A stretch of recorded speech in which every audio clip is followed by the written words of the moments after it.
Hello and welcome back to Rich Reviews. Today we're going to be cleaning this rather old Morris Minor. It's just been in my friend's shop having some welding done, get it back on the road. It's been stored, I believe, for about 12 years.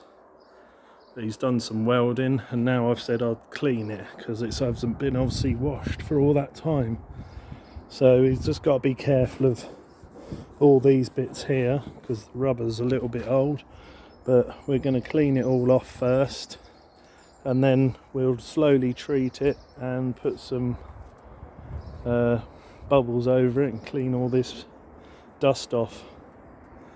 Some little bits of rust as well, but I think they don't want to paint it because it's all original paint, so we're just going to spray some water over it, clean off all this dust, and then we'll put some bubbles over it and hopefully get rid of all this green moss that's been on there after time.